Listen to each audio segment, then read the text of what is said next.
Welcome to the Be Dadly podcast, where we discuss all things dadly, from being an entrepreneur while caring for toddlers to raising screenagers and talking the birds and the bees.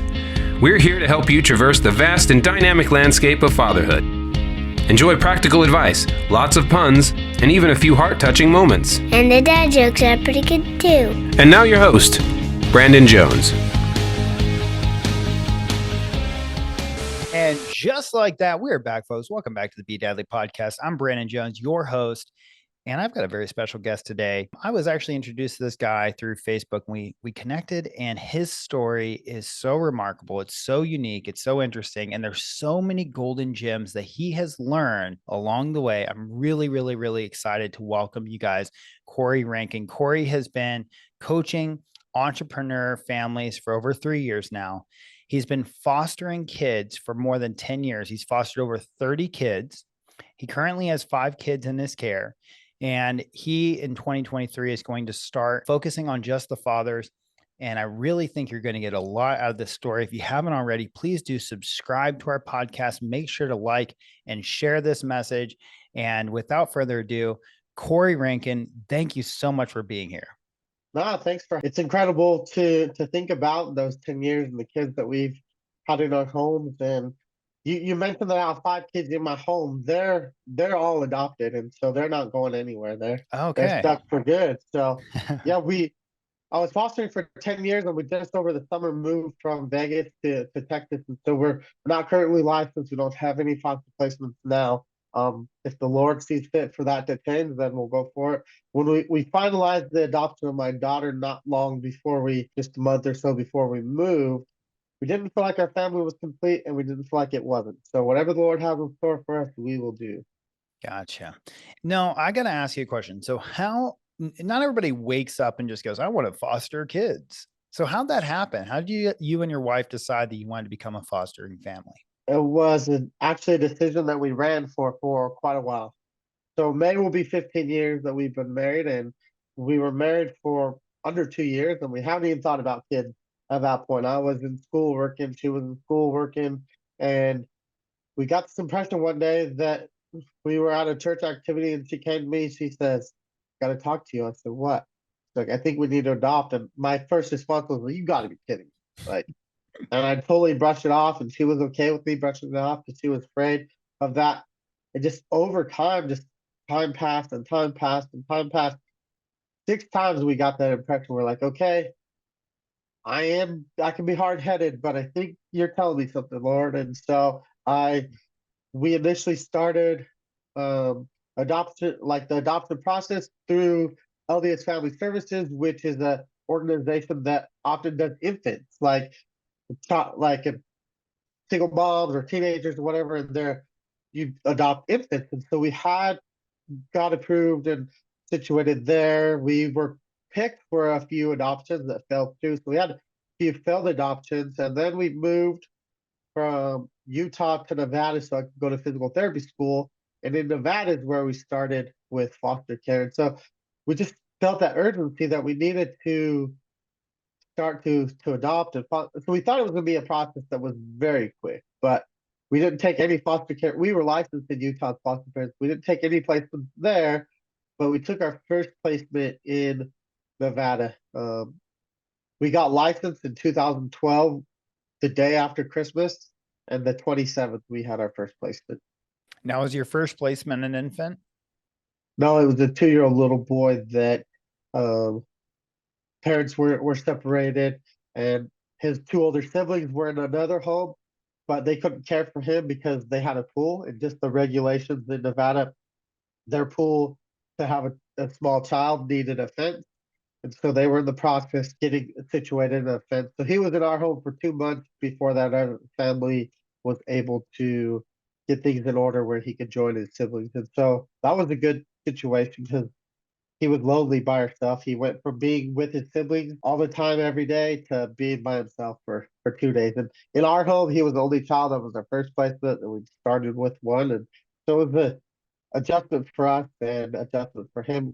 We had no idea that it would be less than 48 hours that we took when our license became official to when we first took our foster placement. And so that was really that was really challenging for us because we had 10 weeks worth of training and they're like, oh yeah, but there was such a need. When we were doing our licensing, our worker told us that in our particular county, there was 1,000 licensed foster homes and 3,000 kids in care. And so they didn't Oh my have the goodness. resources. So we were getting calls, calls, calls. So actually, when my licensing worker called and said, your license is good to go, you can start taking calls. I went to play She called me in the morning. I went to play racquetball in the afternoon. While I was playing racquetball, I missed 2 calls for potential placements for child. And then I called back, and then the next day we took that first placement. So like it was so Wow. fast. I couldn't even play racquetball without getting called. It was crazy.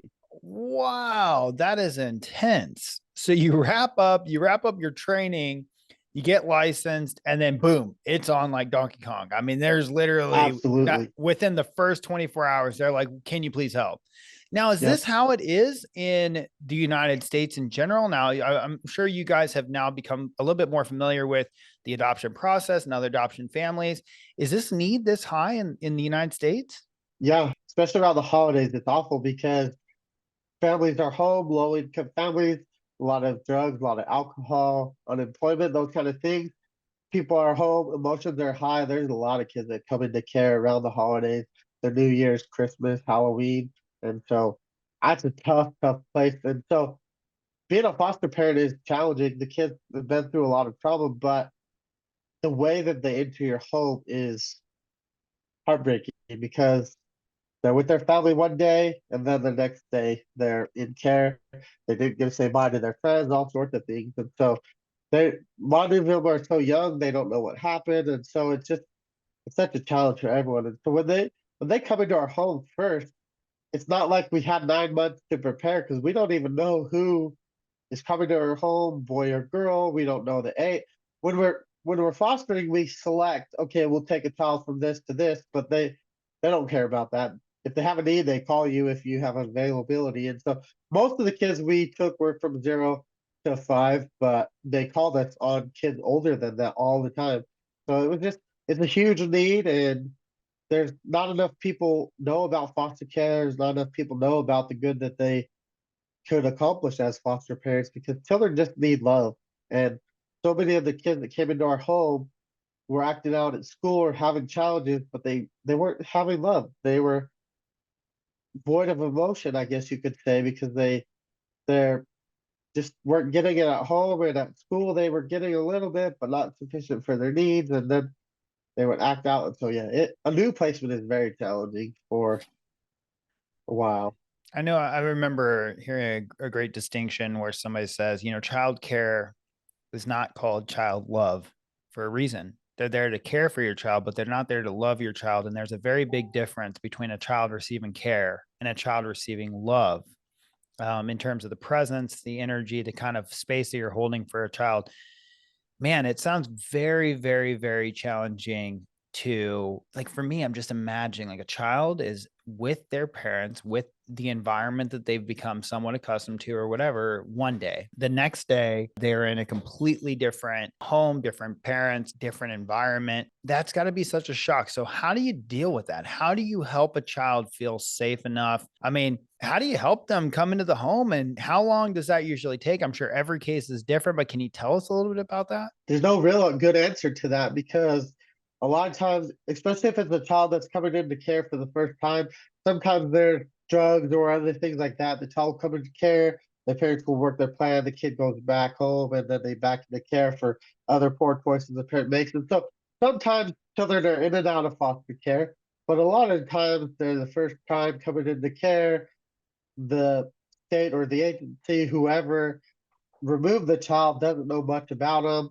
Sometimes they barely know their birthdays and things like that. So as foster parents, we get very, very little information because when the child's first removed, for the first 30 to 45 days, their caseworker is an investigator investigating the case. And then, so it takes some time, 2 or 3 weeks sometimes, to get in front of the judge and have the case plan established and things like that. So there's a lot of times where we barely know the kid's name. And like, for instance, my oldest, I still can't get his birthday right. And we he's been in our home since 7 months old and he's 10 because when we got his paperwork, they said they switched his birthday. They said it was 7 12, 14, it was actually 7, 14, 12. And so he, from what we gathered, what they had him 2 years younger than what he truly was. And it was just, What a but it's nightmare. so like, yeah, like, so when I go to the pharmacy, I can't get it straight because I have a son that is May 12th is his birthday and born in 2012. And it was just so like, Oh yeah, my goodness. it's hard. But to answer your question, there's no real good answer because you don't know what the trauma they've had. Sometimes it's drugs, sometimes it's just neglect. And I say just neglect, which is not a good thing, but it's a better than physical abuse or sexual abuse or those kind of things. And so, like, Of course. we just don't know what the kids have gone through. We don't know what the trauma has been through. We don't know if it's a domestic violence thing, if they were present. There's just so many things we don't know about the kids. And so the best we can do is make them feel safe, to give them a space where they're comfortable, where they can eat. But there's a honeymoon period too for kids. They often feel like they have to be on their best behavior because they're afraid that they might be sent to a new home, or they're afraid that they won't be able to come home to the place they left when they went to school or things like that. So a honeymoon period is very real. You might get two sides of that. You might get a side that the child is on their best behavior until they feel safe, and then their kind of their real personality, their character shows, and they hide kind of their true nature. Another time they're still wild and crazy, and they're doing their very best to cause trouble because they feel like if they can cause enough trouble, they can be moved somewhere else, or they can potentially go back home. And so these kids, they're young, they're scared, they don't understand. A lot of times their parents haven't been truthful, especially when they come into care and then they start having visits with their parents. Their parents say things like, "Oh, I'm bringing you home just a little longer." And then 2 years later, they're still in foster care and things like that. So there's a lot of challenges for these children. And the best way that we can do is just make sure that they're safe, make sure that they're loved. And the way that we approached any time a new child would come into our home, if we could find anything that they liked, we would have a car or a toy or something that was comfortable for them, to give them space. And then we just tried to love them as best we could. And most of them didn't know how to express their feelings, didn't know how to receive love because it was new. It was something they hadn't experienced. A lot of times there's a lot of contention, yelling in their home, even if they're not at fault. A lot of times there's a lot of siblings in the home, and depending on the resources available, the siblings are split up. And now you're Mm. a young child that had your siblings with you yesterday. And now you don't even know where your siblings are, and those kind of things. And so there's real no good answer to that other than time and just doing your best to try to get to understand and get them to a place where they'll talk while they're still safe, and things like that. And so the first couple nights, especially a 2 or 3 year old, anything older than an infant, the first couple nights are very challenging because they're scared to go to sleep. They don't know anything, and so it's not for the faint of heart for sure. It Man, definitely I takes guess. My some. goodness. It's so tragic. I mean, it literally, my heart is breaking right now to think about these children and what they're going through because of, their parents' choices or their parents' decisions, and the kind of impact it's going to have on their life for literally forever. And also simultaneously so there's that. I'm feeling the tragedy of the events. And I'm also feeling this deep and profound respect for you and your wife. I mean, to hold space for someone in that kind of environment and to go through that, and especially 30 times, I mean, to do that, I mean, you guys are saints, and we need more people. I mean, it sounds like based on where the system's at right now in terms of these children, we need more people to feel the inspiration and to feel that duty on their heart to go in and do this kind of work. Man, I'm phenomenally impressed by you guys. Tell me about how dynamic you have to be. I know that when you and I talked before, you talked about understanding your children's love language, for example. I don't know a whole lot of parents out there, myself included, to be honest. And this is, a shocking truth for me. I was like, wow, I don't even know if I know my children's love language. But you and I talked about that. And you talked about how you have to approach each child differently because you have kids with very, very different needs. Can you tell us a little bit about those needs and then how you kind of approach that? Yeah, very much so. So let me just kind of give you a rundown about my kids and their story. And then I can share a little bit of how dynamic this is raw, this is authentic, and there will be tears because this is hard to say a lot of times. My oldest, he came into foster care at 7 months old. He was abandoned at Walmart, and he came in our. He was in one home for from 7 months to 11 months, and then he came into our home, and then we adopted him 2 months before his third birthday, or 2 weeks before his third birthday. And that was very challenging. And so for that son, he had so many adults fail him. He had attachment disorder. So like for the first several weeks that he was in our home, it was really hard for my wife to go to the bathroom, or he bonded with my wife quicker than he did me because his father was a violent gang member in our community. And so he was aggressive. There was actually a time where his parents physically fought over him. His mom was trying to leave. His dad didn't want her to, and they were like yanking his arm and stuff and shouting back. And so like he knows as a 7-year-old, 7 month old, he remembers a lot of it. He had asthma when he's 2 or 3. I remember he told me one day, he said, Daddy, my lungs don't work because my other family used to smoke. Like he was just so smart and aware, and it was so hard. And his mom was a larger woman, and so every time we were at the grocery store, he would flip out anytime a woman that resembled his mom came through because he just didn't know, and it was such a challenge. But because he had so many adults fail him, we really had to show an increase for love. And his challenge is that because he feels he's had so many adults fail him, he's really afraid to let adults down. And so we really have to encourage him and have to the simple things that a kid would feel bad about and say sorry you worked through it and it's a not issue. It stays with him for days and days and days. And Wow. I thought he's apologizing 100 times. He's like, I'm so sorry. I didn't need it. It's like, it's okay, buddy. It's just milk. We cleaned it up. It's good.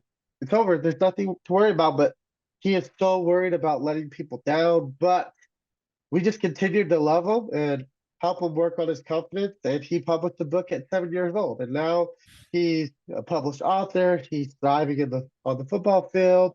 He's building his confidence. He was in the GATE program for accelerated students, and just he's progressed so much. But there was a time where in Nevada when we were playing football that I would pick up his friend that was on the team, was being raised by a single mother, and there would be mattresses on the street in the ghetto or something like that. And my son didn't understand it. And he's like, "What is that?" And I was like, "Well, that's the same type of thing you potentially would have, the environment you would have been in had you not come into care." And so he completely understands foster care and things, but he doesn't understand the abandonment and why he would be like that. And so that was him. My next child, he's 7. We brought him home from the hospital as an infant, and he is a fetal alcohol syndrome baby, and so he's got a lot of sensory overload issues that if escalates, if he comes too stimulated, that turns to aggression very quickly. So we have to recognize when he's starting to elevate. We have to change the environment, those kind of things.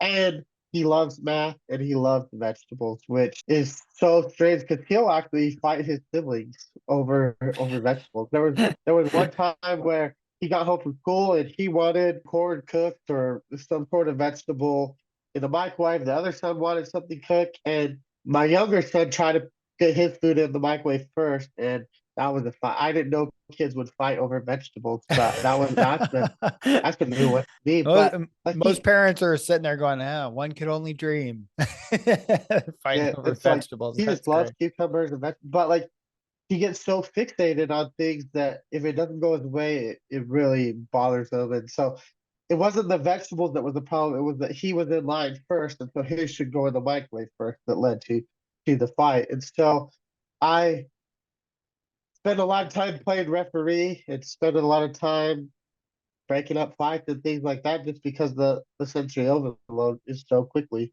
that yeah. So that's my second child, and then my daughter, one girl, 4 boys. She was born to a teen mom, 16 years old, when her mom was pregnant with her. And she came into our home 2 weeks after her second birthday, and we were already her sixth placement. So she was in and out of foster care in different homes and things like that.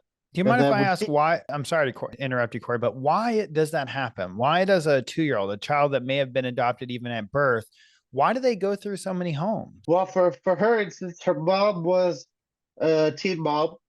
got pregnant at 16, tried to care for her, but wasn't able to because her father had passed away when she was 15. And so she was going through trauma. Her mom kicked her out of the house when she got pregnant because her mom was grieving and didn't grieve it properly. And so she just felt like she had nowhere to go. She couldn't really raise her daughter at her boyfriend's house, those kind of things. And so she brought her into care, and that lasted for 6 months. And then she got her back and she went to relative placements, and I don't know what happened there. But then she came into foster care, a second foster home, and there was conflict between her and the biological children of the foster home. And so after 3 months of that home, they came to us. So the state or agency, they do their very best to try to fill as much stability as possible. But because there's a lot of times they don't have the information, or a child's behaviors are so intense or their emotional trauma is so intense that for whatever reason the foster home can't handle that, or they become a threat to other children in the home. There's so many different things that are outside of anybody's control that happens. But for her, it was because her mom was a teenager, got her back for a while, family placement didn't last, and then foster care. She was in different homes because of the inability for her parents or relatives to care for her. That was her situation. Gotcha. Her baby brother came into care because the police pulled over teenagers who were riding in the middle of the night with no car seat, no formula, but just this infant.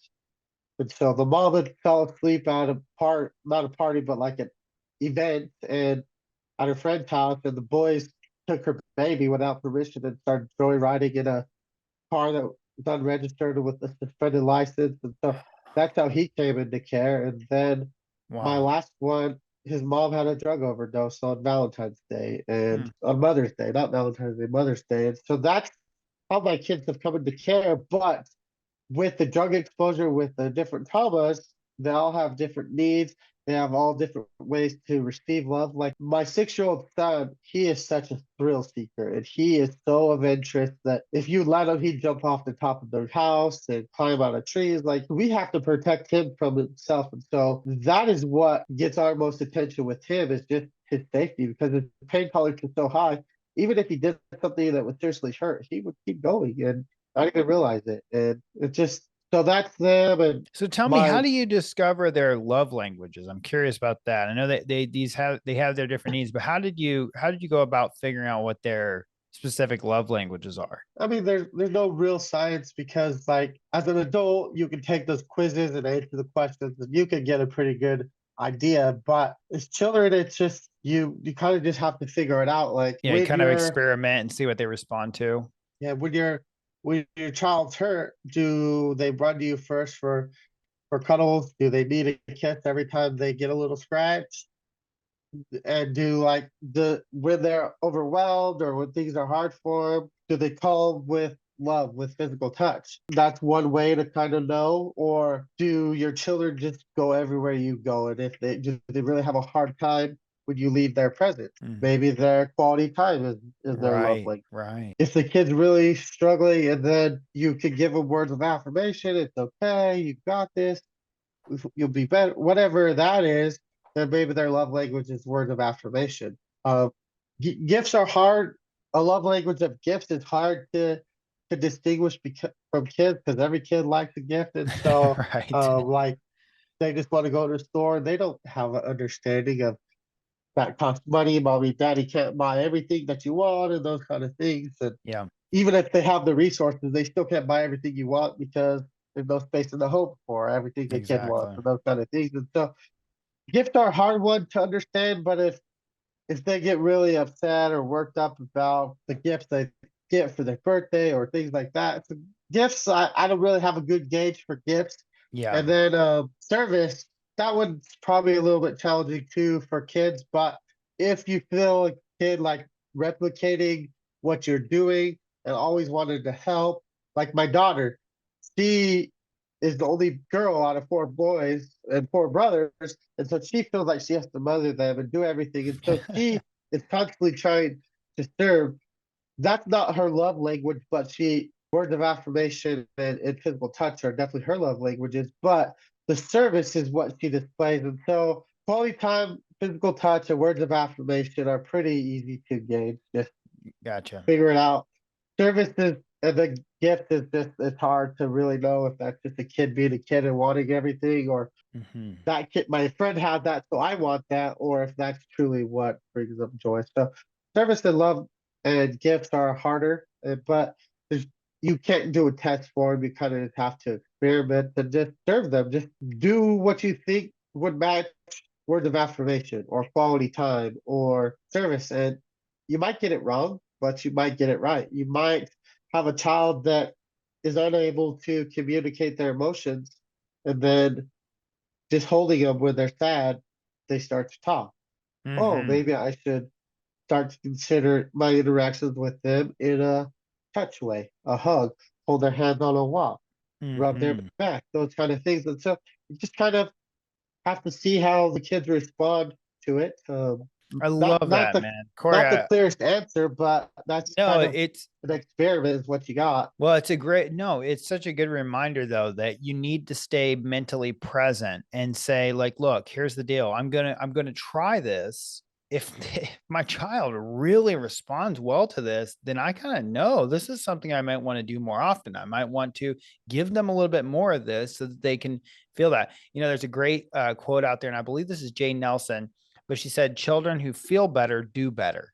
And the Absolutely. opposite is also true. Children who feel worse do worse. So if you got a child that's misbehaving, not doing well, it's likely they don't feel good inside. There's some emotional need, some love language, if you will, that's not being met. And I love how you have this approach of, hey, look, I'm going to try it. I'm going to see how they respond. And you know what? You might get it wrong, but you might also get it right. And when you get it right and it clicks, now you know that you can approach this. And I'm very much inspired, Cory, like very inspired by what you and your wife have done together and by your approach and your ability to address your children in this way. The one thing about love language is just with kids, like if you get it wrong, who cares? Like what kid Doesn't would like a little like, extra love. yeah, like what kid wouldn't want some time with just mommy, with just daddy, that, Right. oh, I gotta go to get a treat at the gas station and my siblings didn't. Like, if that's not their love language, like who cares if you get that wrong? Like it's still a precious thing that they remember. Or like if Totally. you give a child some extra attention because they're having a hard time at school, like who cares if that's not their love language? Maybe they can That's catch such a good who point. cares. Like, so like at least with your spouse, like if you got their love language wrong, like their needs won't be met. But in a kid, you can still fill their love bucket, even if it's not their love language per se, because they'll Hmm. respond. More time with mommy and daddy, more time with especially in a home with younger kids, all in the same group. Because like my kids are 4, 6, 6, 7, and 10. So my Hmm. three middle kids are essentially triplets because of the different skills. And Right. sometimes all three of them can do it, sometimes one or two can do it, and there's a lot of competition. If you do something I can't do, I'm going to try and I'm going to be able to do it better than you tomorrow, and those kind of things. And so there's, they elevate each other, but there's also a lot of competition. And so it's necessary for us to have time where we can reduce the stimulus, reduce the overwhelm, and just one-on-one time with them. Like I think you're going to ask me this later, and I'll give a different response to it. But I think one thing that if you did this as a parent, your life would change so much, especially if you're having trouble with a child that's overwhelming or they're not communicating effectively. If you just spent time with them every single day, just one on one with them, really understood them, ask them what's hard for them, read a book, play with dolls, whatever that child specifically wants to do, something that is all about them. Give them Hmm. that time. We call it our time. Like the kids just say, "Can I have my time?"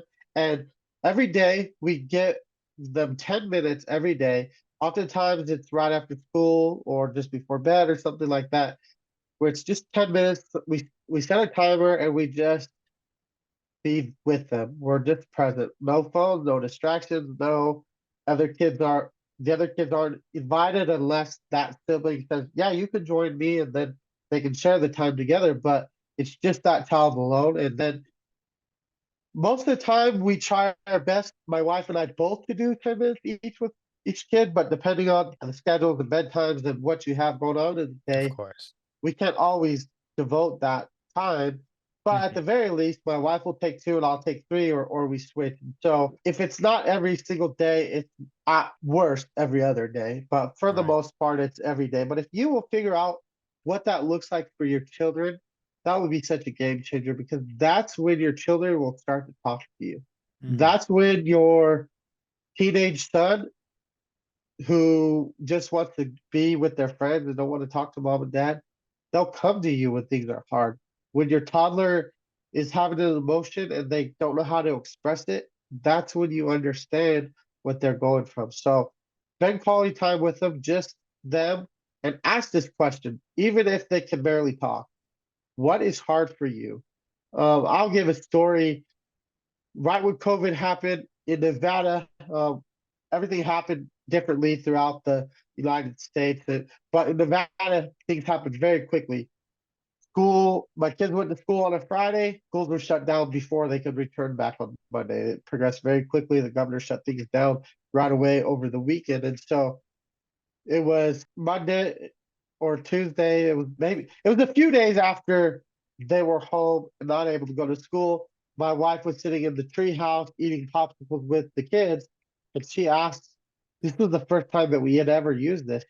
My son was kind of just down. He wasn't his emotional, like his high energy self. So she asked him this question: "What is hard for you?" And we expected completely that it would be, "Oh, I miss my friends. I didn't get to say bye to my friends," and those kind of things. But it wasn't his friends at all. It was his teacher. He was really torn up that he didn't get to say bye to his teacher. And that Oh, was huge, because the year before that, he had a real challenge with his teacher that right. he didn't mesh with him well. Second career, this was a challenging year. This year, he had a very sensitive teacher that was aware of his needs, that put extra time to make sure that he is cared for, because he has ADHD. And so he's medicated for that. And when he's on his medication, he's called. When he's not on it, his brain just races, and he'll even say, like, I feel like I just don't feel comfortable in my skin. But she understood that. She took the time to give him special attention, longer on his test and things like that. And so he really bonded with this teacher. Wow. And so that was what was hard for him, not for COVID. And if we didn't have that time